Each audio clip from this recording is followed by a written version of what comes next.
Hello, I'm Judith Richards. I'm the creator of TRTP, the Richards Trauma Process. And today we're having a webinar, the topic of which is it doesn't have to take years.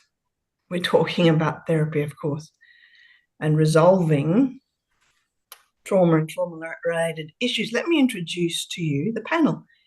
Kim Hobson is a psychologist in Bowral in New South Wales, south of Sydney. Welcome, Kim. Good morning. Good morning.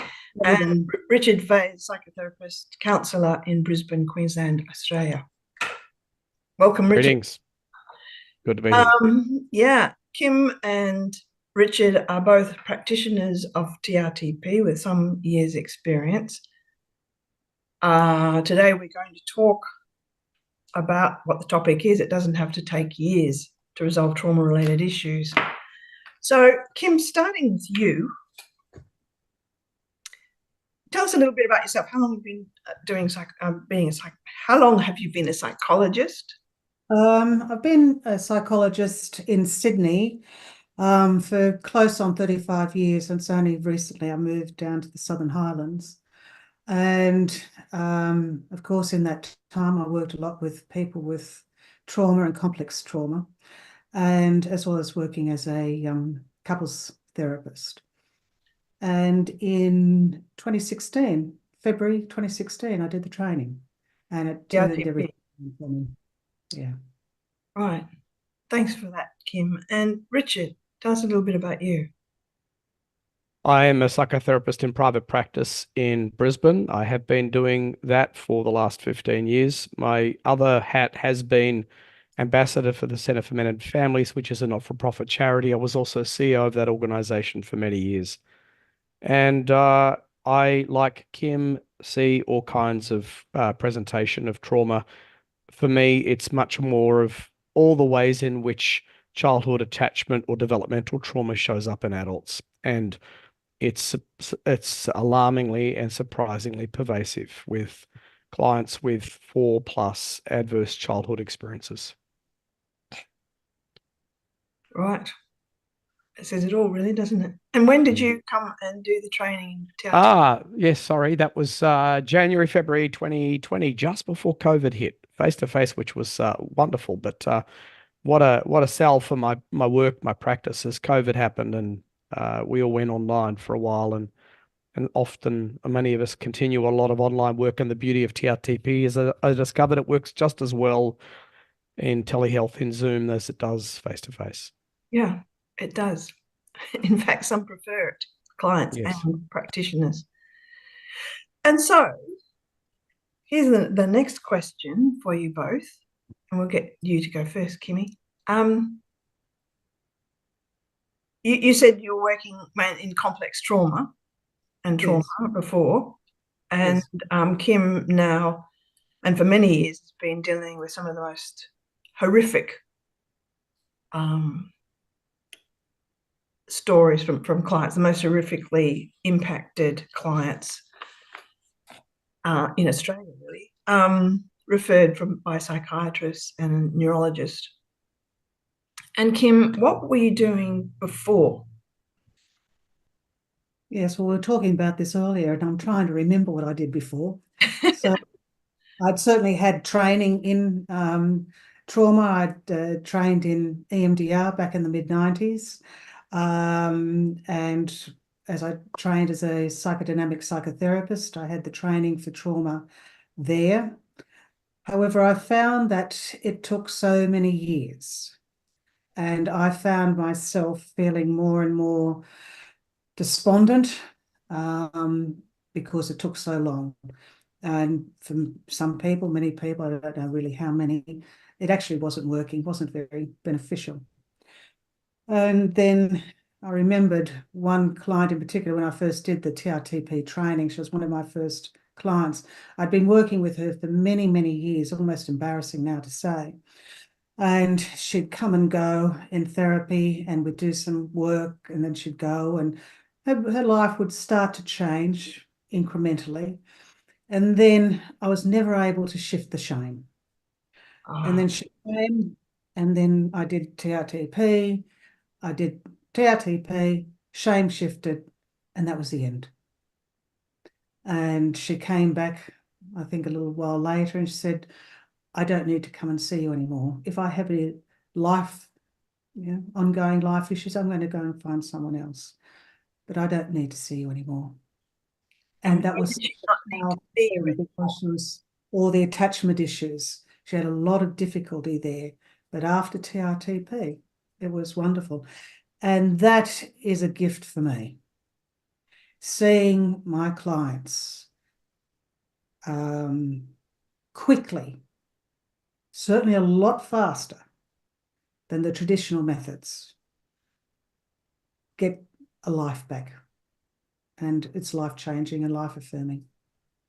And of course, for many people, it's only a number of sessions. For some people, more complex cases, it may take a little bit longer. But it changed me, it changed my practice. I was going to start cutting down in 2020, and now I've never been so busy. Yes, I remember Richard saying, but if all my clients get well so quickly, I'm going to be out of business. And I just chuckled. Unfortunately, we're in the biggest growth industry in the world, human pain. Yeah. And there's just so many people, Yes. millions. Richard, what were you doing before with your clients? Similar to Kim, trained in psychodynamic psychotherapy, trained in attachment theory, used some somatic approaches, and I have since trained in EMDR and talk therapy, person-centered talk therapy. So every like if you care about your clients, of course you keep searching for answers. And so you look under every rock for something that might help, any trick, any intervention, any approach that might bring about a better result. And you see sort of a blancmange of results. You see some that are really recovering, some that never recover, some that just muddle along. And the ones that are more complex are the ones that are stickiest. And you find yourself sometimes entrenched. Clients that I'd worked with for 15. I remember one man. Oh my goodness. May I share this story? Sure. Uh, Go ahead. this dear man, and I mentioned him to you a couple of weeks ago.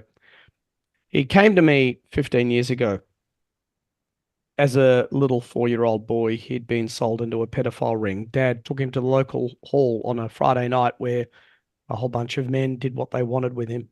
And this went on for 2 years. And he and his siblings went through this. And he came to me and said, I never want you to mention this again. I will never repeat it to you. I'm telling you because I have to tell someone. I've never told anyone. I've kept this secret my whole life. This is a man in his 60s. I've kept a secret my whole life and I'll never tell anybody. And if you ever bring it up with me, I will walk out the door and I will never come back.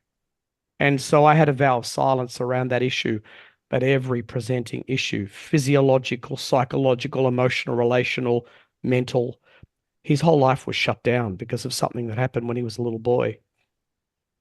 Of course, neglect and abuse and more nightmares than you can imagine in his childhood.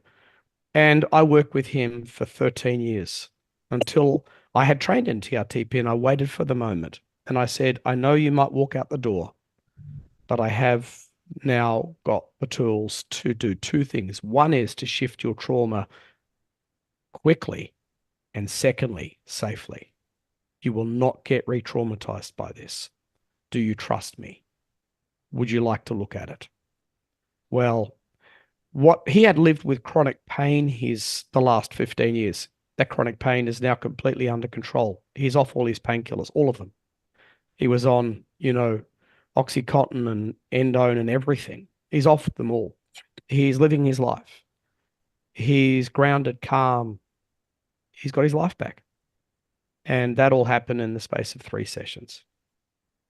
Trauma that was off the scale bad, that happened when he was a little boy and had haunted him his whole life, resolved. Yep. Yep. That poor man, what he went through. And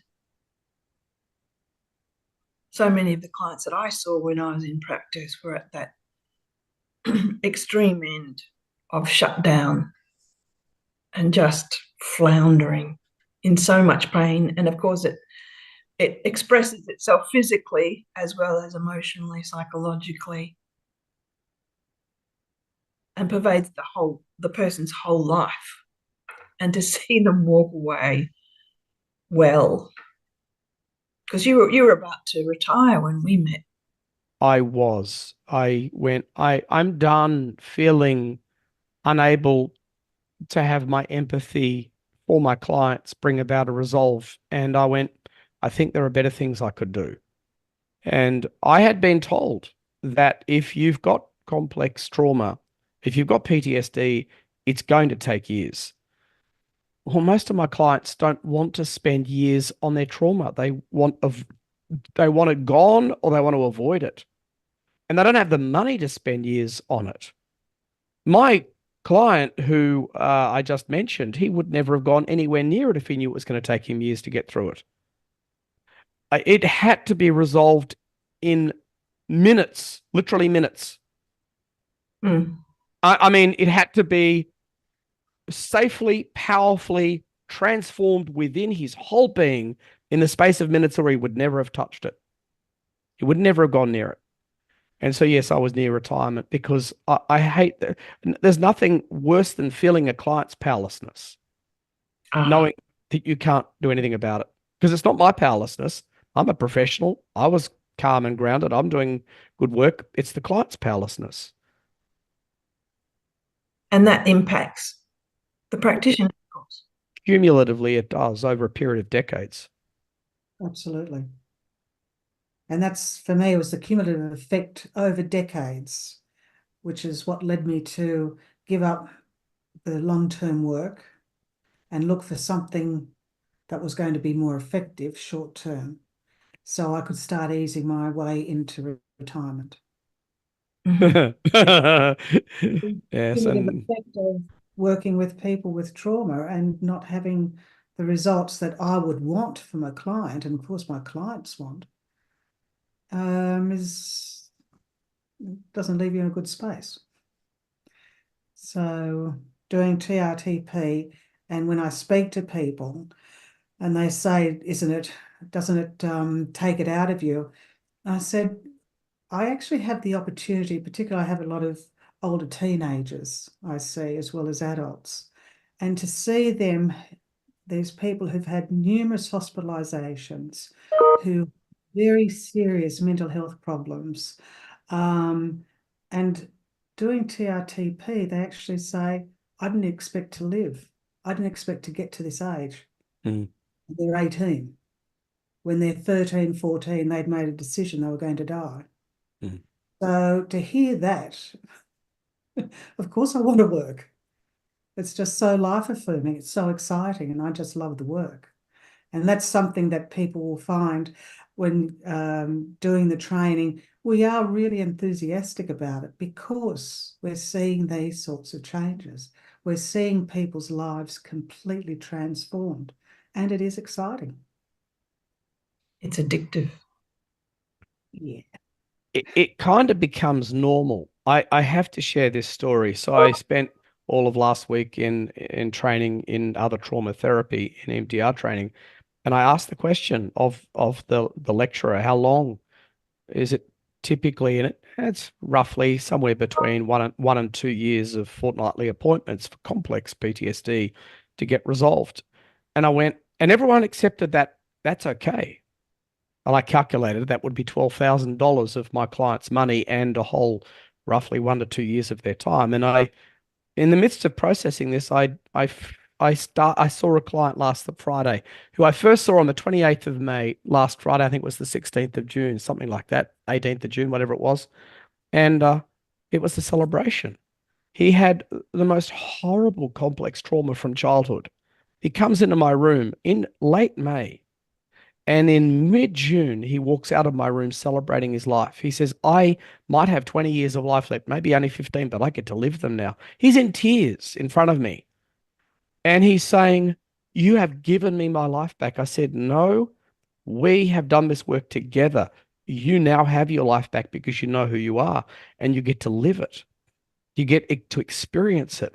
And he's in tears. He said, I don't have words to tell you how miraculous this feels. This is literally last Friday. And I could repeat that I could repeat that story literally hundreds and hundreds of times. Now, of course, I go into my weekend with that kind of professional output. You think I might want to keep working for a bit longer, even though I'm booked up for the rest of the year, and so be it. It's how it is. And then I stopped and went, just the previous day, I was being told this takes years. And literally in front of me, it had taken 3 sessions. Yep. And nobody could get him well. Nothing could get him well. He tried everything. He was in his 60s, tried absolutely everything. Oh, man. And that's often what we hear, people coming to see us, where they have tried everything. They've tried so many practitioners. They've tried over many, many years, and you're the last hope. Oh, And yeah. so many of us hear that. Richard hears it, I hear it, and many of the other practitioners hear it. You're my last hope. And with the TRTP model, even in the first session, I do an assessment session. And in that first session with the model, I'm able to help them understand what they're experiencing is actually trauma. I had someone recently who, when I put it all together for her in the first session, saying, you're actually experiencing complex trauma. And she said, is that what it is? She said, I've been treated for depression. I've been treated for my anxiety. I've been treated for my sleep disorder. I've had special treatment for my eating disorder. But no one had put it together that all of this was a result of her trauma. Yeah. So in that first session of meeting me, there's this sense of, and some of them say, so it wasn't my fault. And I go, no, it's not your fault. And for them to hear that too is so, again, relieving for people, because all of a sudden they're actually finding that there is perhaps some hope where there wasn't any. Oh, and that hopelessness Yeah. kills people. Yeah. Not just by suicide, but the body gives up. Yes. And to sit with, I remember this guy had the worst complex PTSD. And in that first session, where there's the psychoeducation about why just in such a mess, and it's a normal response to abnormal stressors. And he said, so all we have to do is turn off my past distressing events, and just 3 of them, the top 3 most distressing events, just turn them off by using my imagination, and this will just go away. And he was like your dear man, Richard. He was in tears. He said, I was told I would never be well. I have been to so many psychiatrists and so many mental health professionals. I was told I would never, ever be well. The best I could hope for would be to learn to manage my dreadfully extreme symptoms. Yeah. He said, and you're telling me I can be well. So, yeah, more than well. And he was just, he went into almost a state of collapse. And then away we went.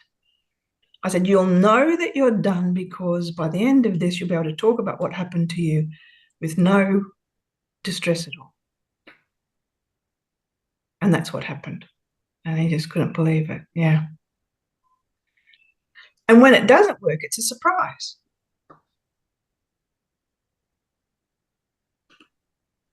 Because we just expect it to. And we can always say why.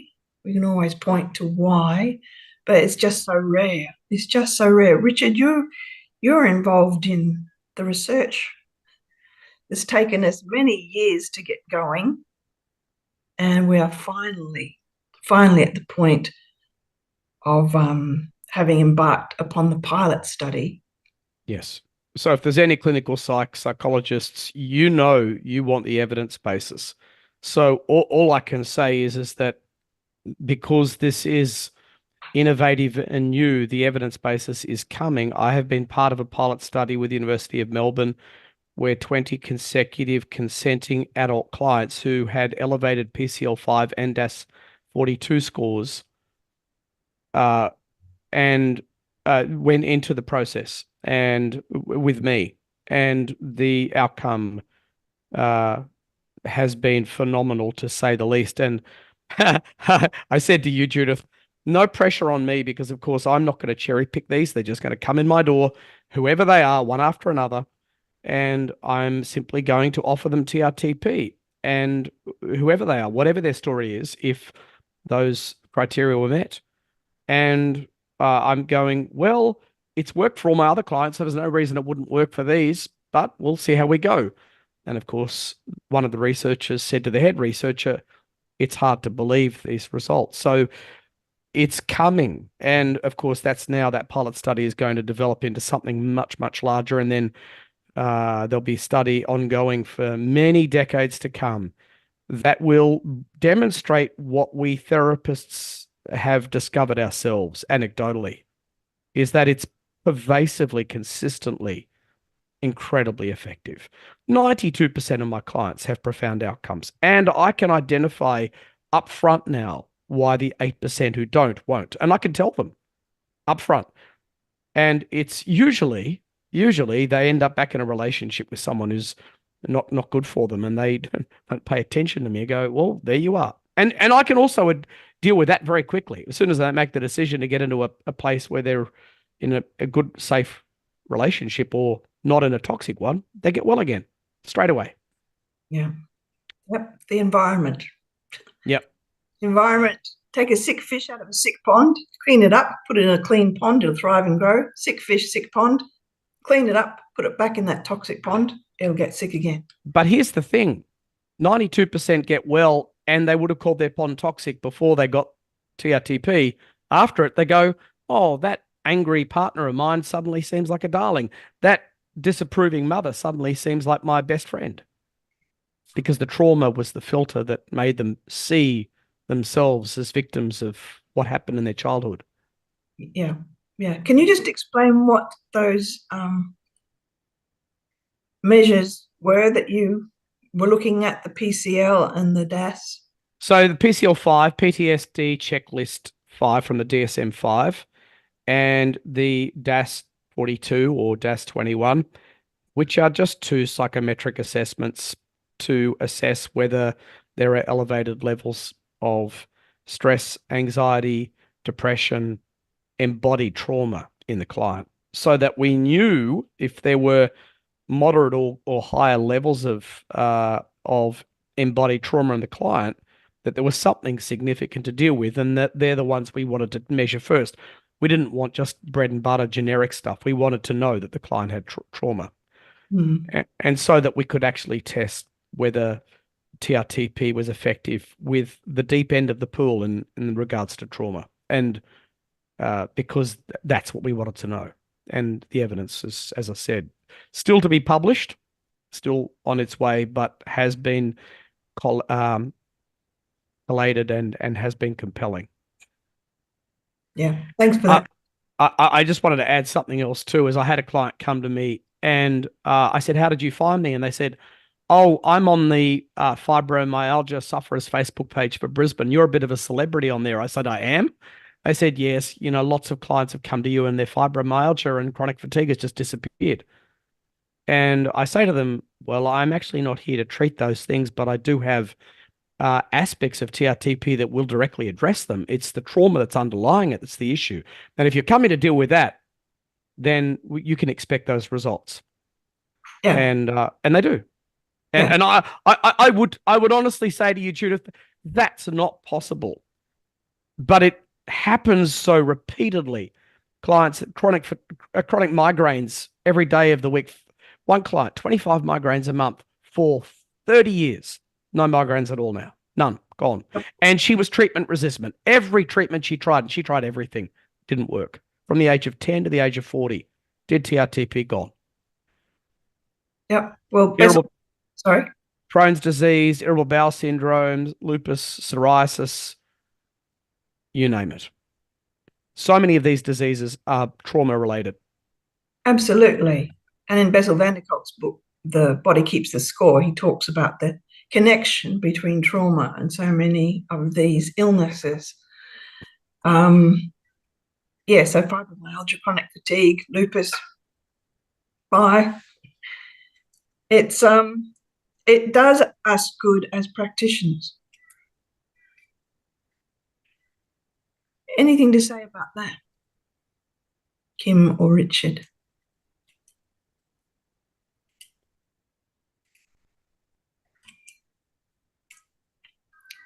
So many. Sorry, Kim. No, you go. I think as a practitioner, as I said to begin with, because of the success my clients have, I feel better about my work, and therefore who I am in my work with my clients. They are able to really get to a point where they're ready to do the work and they're excited to do the work. And at each step through the process, they will make comments about after the first part of the process, they can start to feel themselves emerging. At the second part of the process, they can feel all that ghastliness just dissipating. So that by the time they get to the third session, they are actually seeing their futures. Whereas, as I said before, many of them didn't see a future. And they just they came, many of them, the younger ones came because they were had to see me. They had no choice, they were told. And again, that's the most exciting part for me, to see these young people with these very severe diagnoses on a collision course with death, preparing, worked out how they're going to kill themselves, and now excited about their lives. So that in turn makes me feel good about my work, and I think I'm becoming better at what I'm doing. How cool is it? How wonderful is that? Yeah, going from feeling a bit flat and wanting to, oh well, let's cut down. That's easy. They're now being busier than ever. Yeah. And it's not just one or two of these young people, is it, Kim? No, no. The 98%. Yeah. Yeah. That's fabulous. And the beauty for me of TRTP as a therapist is that I come with the client, and I would want to say to any therapist who takes a professional distance from the client, TRTP does invite you to get involved in the journey with the client, not that their pain becomes yours, but that your energy becomes theirs because it's invitational. And as a result, I've got to experience the power of TRTP in my own life every time I take a client on a journey. I learn through my clients and through the process, but I learn also about the process and its impact on me. I am, without any question, not in any sense of the word, I hope, arrogant or conceited, but deeply self-aware, grounded, confident, and calm all the time now. I have a grounded confidence in my work. Now, my problem is as I go to weddings or social gatherings, and someone will say something like, "Oh, I'm stuck with my trauma. It's going to be with me my whole life." I realize that you never deal with your trauma, it's always there. And I'm sitting there going, I want to enjoy this wedding, so I just shut up and won't say anything, but I want to. I want to speak up. And then I'm going, no, I don't. I want to enjoy the wedding. So my wife will sometimes dob me in. Oh, no, you don't need to speak to my husband. And the truth is that trauma is not a life sentence or a death sentence, as so many of Kim's clients experience it as. It's not. It doesn't need to be. Mm. And so for the therapist, there's actually more compassion, more love, more awareness, more presence in the moment, more capacity to be spontaneous and creative in the therapist as much as it is in the client every single time. Yeah. And I love that part of the work because we are so involved, so engaged, obviously with our professional boundaries. Yes. But it asks something more of us to be really there with our client. And when they can experience us there, and particularly for people who've experienced neglect, abandonment, rejection, when they get a felt sense of someone who's there with them, fully present, and they are no longer alone, it has such a profound impact on them, as it does with me. It's wonderful work. I've wanted to, Kim, I'm not sure if you've ever wanted to do this or you, Judith, but because of confidentiality, I can't do it. But I could have a wall of photos of here's my baby who's born, here's our wedding day, here's the house we bought, here's me graduating from university. Story after story, they send me photos. Sometimes 1, 2, 3 years later of the life they're now living as a result of doing TRTP. And because of confidentiality, I can't do anything with these photos, but I could have a brag wall. Not that I'm bragging, because they're bragging about their joy, their life, of all of my clients who get to go on and live life to the full. And I get these photos and I have to take 10 minutes to stop and go, And what sort of backgrounds are we talking about here, Richard? What have these people come from and come through, Richard and Kim? uh, everything and anything. And it's trauma is no respecter. So you could come from a wealthy family or a poor family. You could come from, and sometimes the wealthiest families are the most traumatized children from it. And so, what sort of diagnoses are we talking about that people come through, come from? What sort of histories? Well, everything from generalized anxiety disorder to OCD uh, to pervasive depression, almost anything. I don't do TRTP with clients who have been diagnosed with NPD and I'm careful with BPD, though I have seen wonderful results with That's borderline B. personality. Yes, Those who are listening. but I've seen you could think of almost any symptom. OCD is a good example, where OCD basically becomes transparent, invisible to the client because the over checking, it was all anxiety driven, and the anxiety is coming from a trauma in childhood. And And that's once that's gone. behind all of these is trauma. Hmm. Turn off the trauma, and the symptoms simply disappear. And Kim, I know that you deal with clients at the very pointy end of horrific trauma. Yeah. Things that we won't traumatize the listener by talking about because it's just horror movie stuff. And sure, more gently then. Yeah. We go gently. We go slower. Yeah. And the It's really, outcomes, and I've seen some feedback from the psychiatrist who may have referred the client to you, saying, yes, another miracle. Thanks, Kim. Yeah. Yeah. So TRTP, the gift that keeps on giving, yeah. but to us as practitioners as well as the client going forward. Mm. Anything else to add, Richard and Kim, before we open it to questions?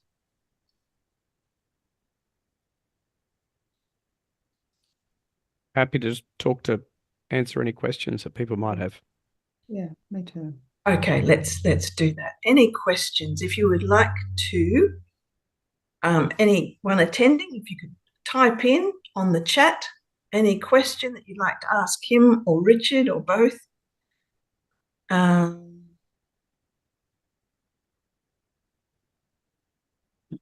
we'll field those. A question we often get is, what about children? And it depends very much on the age of the child. I I've dealt with a lot of kids, possibly more than Kim and Richard.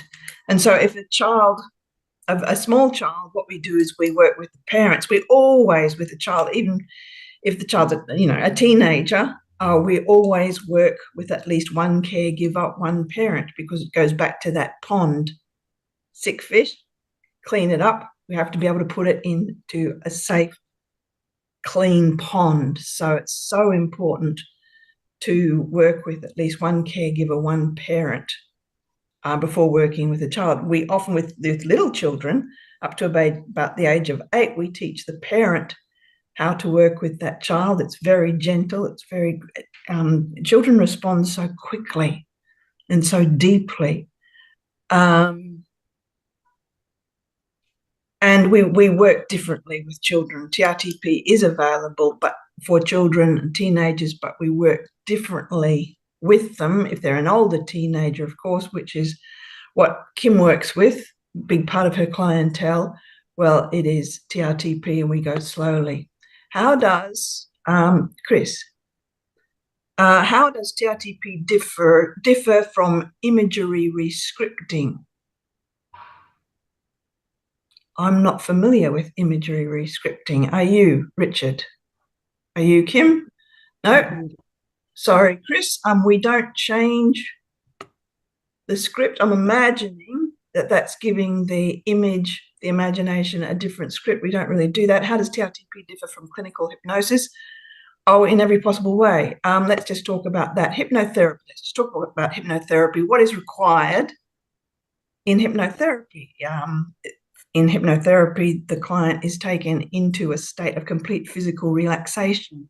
If you have somebody with fairly extreme PTSD, you're not going to get any physical relaxation. You're not even going to get the client to close their eyes. It is not safe to do so because of the hyperarousal and the hypervigilance. In hypnotherapy, it is required that the client goes into a slow brainwave state, a trance state known as theta. In hypnotherapy, the client is passive and suggestions are made by the therapist. In TRTP, there is no trance state, there is no physical relaxation. The client is very actively involved. They are not passive at all. So that's how it differs from the hypnotherapy, clinical hypnosis there. Chris, hope that answers some of your question. Violetta, I think it is. I have a question. How to choose the 3 most traumatic events to start the process if one has experienced many traumatic events? Richard or Kim?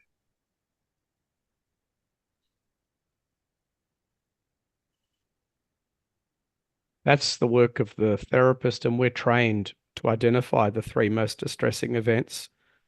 What creates the pattern is often one way to identify them. So earlier events are often the ones that create the system. As I say to clients, the root, not the fruit. What started this?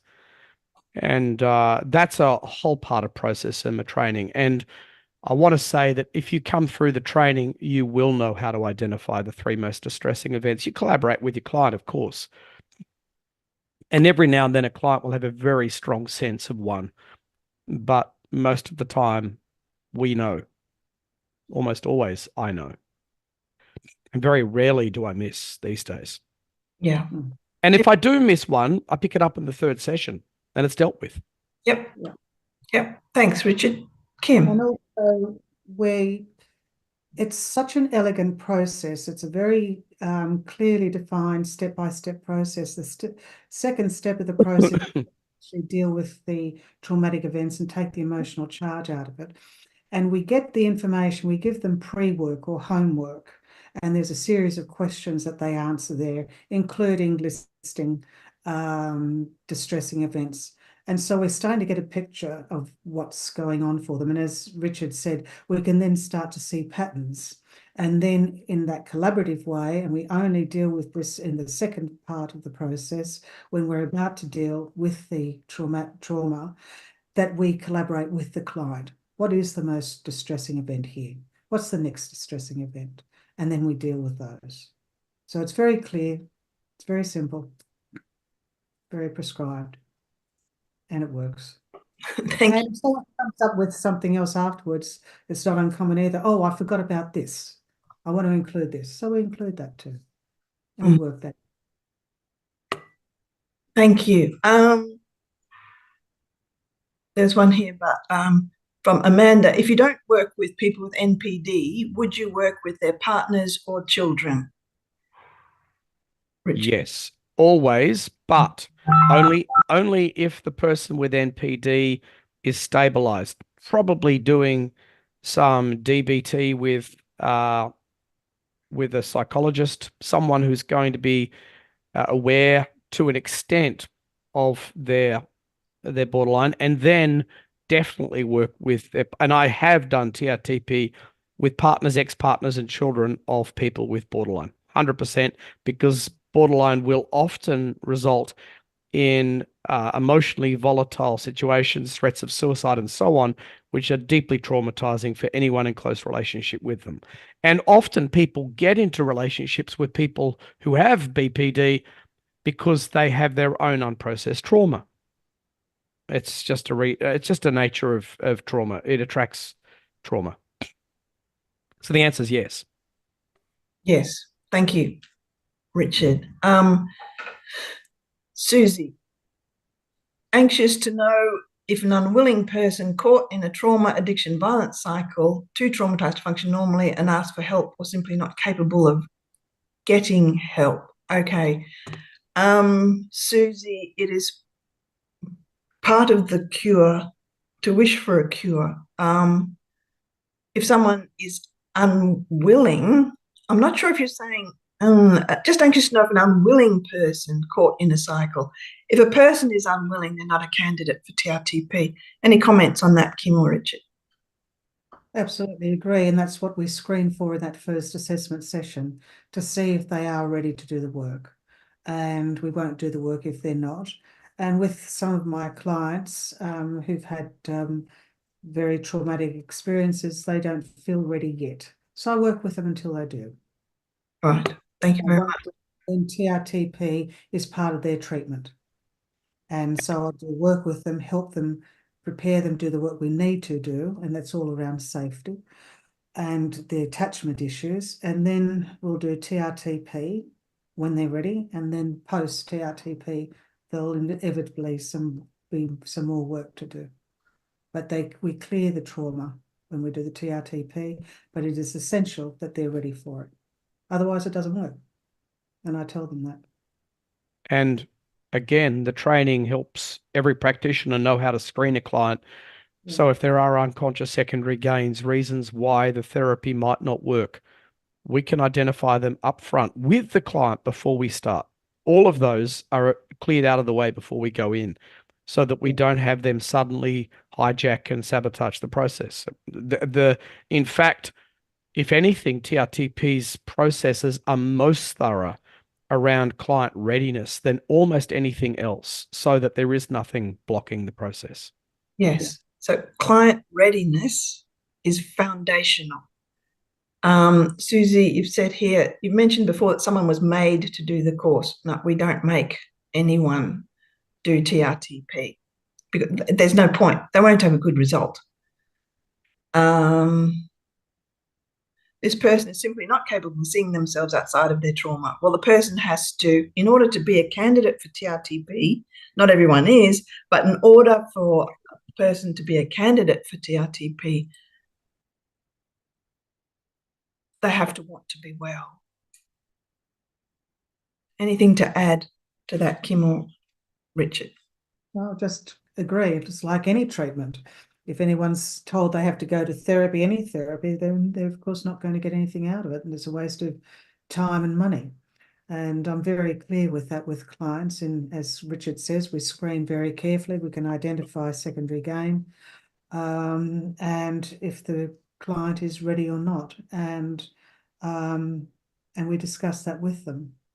It's unusual. I might have had one or two people who, with the assessment, they really didn't want to do it, and that was fine. Yeah. But actually, they might not be ready because they are too unwell, and they don't feel ready and they don't feel trusting of themselves and the process, and that's fine. So I'll work with them until they get to a point where they are ready. Thanks, Kim. I also want to add this, and that is that everything gets upcycled in TRTP. What I mean by that is we use the energy of trauma to help the client get well. What do I mean by that? Well, if I drew a T, which I do with all my clients, and down one end I say all shutdown and survival and barely coping, up the other end, thriving, living life, I'm yet to meet a human being who would choose to be shut down, living in survival mode. And so that's evidence that every human being, no matter what their trauma is, has an awareness that there must be something better than this. That even if I don't know what it is, and even if I've never known it, there must be something better than this. And so weirdly, we use the pain of their life as the raw materials. So even if they can't even see themselves outside their trauma, that doesn't matter, weirdly, because we start at that place. We meet them there and we get them to feel what that's been like. And trust me, they want anything. They want to do anything to have that story change. And that becomes the raw materials. Like I just said, everything gets upcycled. It's like using, excuse the French, but I got no other way of saying it. Shit becomes fertilizer. Yeah, And exactly. it does. It does. It does. It does. Thank you for that succinct saying there, Richard. That's great. Carly's asking about foster son from a very complex background involving intergenerational trauma and other related issues. Intergenerational trauma, we deal with that in TRTP. Do you want to add anything, Richard or Kim? That's part of the process. Trauma is trauma, and there's intergenerational trauma, and we deal with that as well. Yep. End of story, really. It is. Because trauma is passed down generation to generation. It accumulates, and we can resolve it. Epigenetics tells us we can resolve it. Yeah. Yes, indeed. What happens if the client is in session with TRTP as being re-traumatized by their current living circumstances? I wouldn't start. I would have, again, the training, which would tell me, is this current living arrangement safe enough to proceed with TRTP? It's as simple as that. Why would we give people a taste of their freedom, knowing if they're going to walk back into an abusive relationship? Now, it all does depend on being able to discern whether it's abusive because their trauma's telling them it is and they've got no empowerment, or it actually is. Now, again, the training will give you the tools to be able to work out what that story is so that you'll know. But if it's abusive, well, nobody should stay in that. And our first duty of care is the safety of the client. Always. All right, thank you very much, Richard. And from Chris, thank you. We'll have a look at that. And if I started the training tomorrow, how long until I could use it with clients? From the first day of training,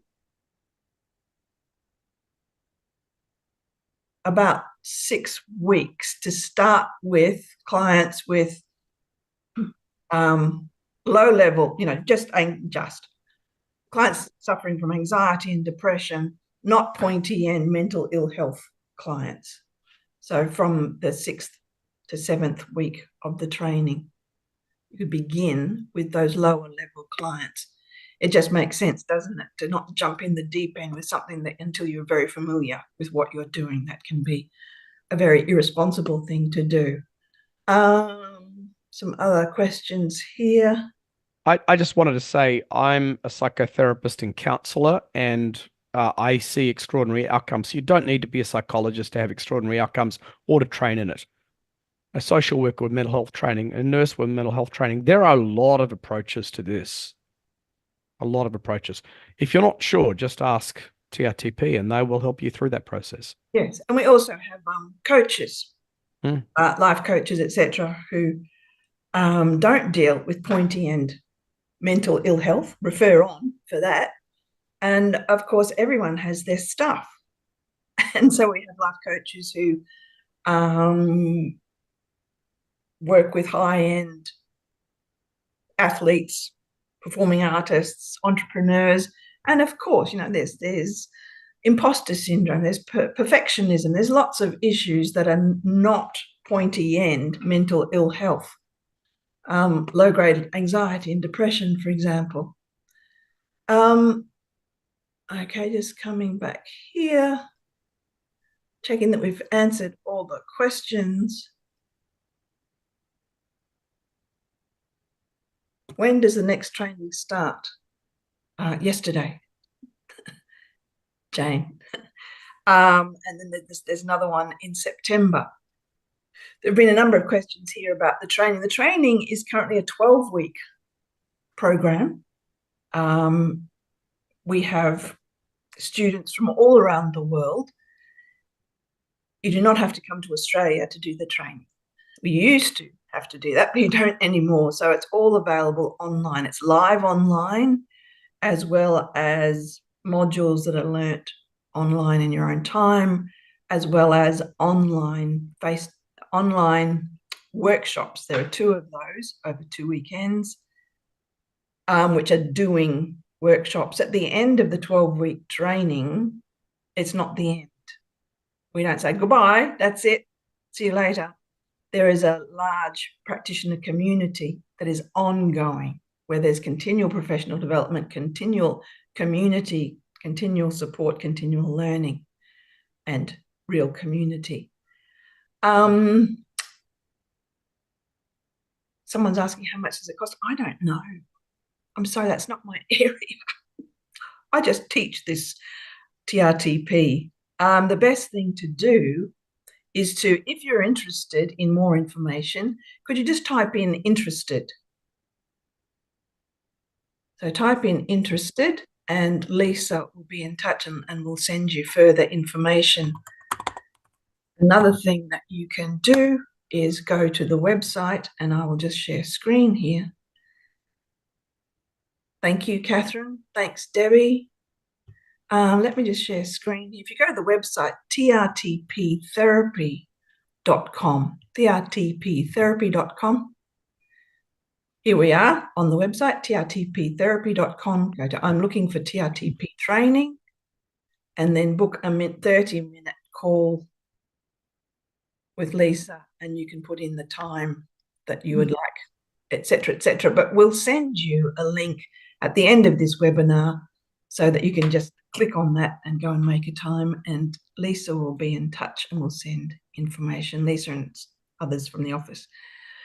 So just type in interested if you're interested. It has been wonderful to have you here. Thank you, Kim. Thank you, Richard, for joining us, sharing your expertise, your experience. Thank you to everyone who's attended the webinar today. Thank you so much. And we'll see you next time. Thank you and goodbye. Goodbye.